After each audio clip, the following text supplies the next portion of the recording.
മലപ്പുറം എന്ന് കേൾക്കുമ്പോൾ തന്നെ അതിനെ വേറൊരു തലത്തിൽ അങ്ങനെ ഒരു ജില്ല കൂടി വന്നാൽ എന്തോ സംഭവിക്കാൻ പോകുന്നു എന്ന ഗൂഢാലോചനാ സിദ്ധാന്തം ചമച്ചുകൊണ്ടാണ് ചിലർ സംസാരിക്കാറ്.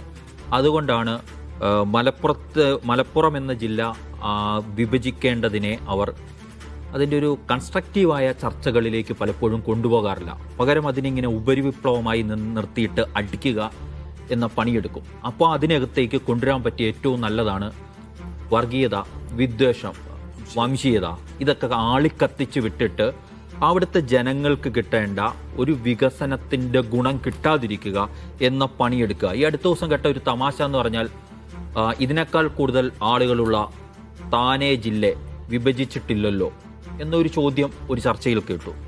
തമാശയാണ്. അതിന് മലപ്പുറത്തെ തന്നെ ഡെപ്യൂട്ടി കളക്ടറായ മനുഷ്യൻ മറുപടി പറഞ്ഞിട്ടുണ്ട്. അത് 10 വർഷം മുമ്പേ തന്നെ ആ ജില്ല ഇന്ത്യയിൽ വിഭജിച്ചതാണ്. 2014 തന്നെ താനെ ജില്ല വിഭജിച്ചോന്ന് ഇല്ലെന്ന് പറഞ്ഞ തമാശയൊന്നുമല്ല. അത് പറയുന്നത് ഈ ജില്ലാ വിഭജനത്തിനെതിരെ ഹൈക്കോടതി പരാതി കൊടുത്തിട്ട് ഒരു ടെലിവിഷൻ ഫ്ലോറിൽ വന്നിരുന്ന് വളരെ ദീർഘമായിട്ട് അതിനെക്കുറിച്ച് സംസാരിക്കുകയാണ്. എല്ലാവരും സാഗൂതം നിശബ്ദം കേട്ടിരിക്കുകയാണ്. ഓ, എന്തെല്ലാം പോയിന്റാണ് ഈ മനുഷ്യൻ പറയുന്നത് വെച്ചിട്ടേ. അക്കാദമിക് സ്വഭാവത്തോടുകൂടി കേട്ടിരിക്കുക. ഈ പറയുന്നതെല്ലാം ശരിയാണ് എന്ന് പറയാം. അത് തിരുത്താൻ വേണ്ടി ആ ഒരു ഡെപ്യൂട്ടി കളക്ടർ വന്നിട്ട് പറഞ്ഞ വാചകമുണ്ട് ഫേസ്ബുക്കിൽ.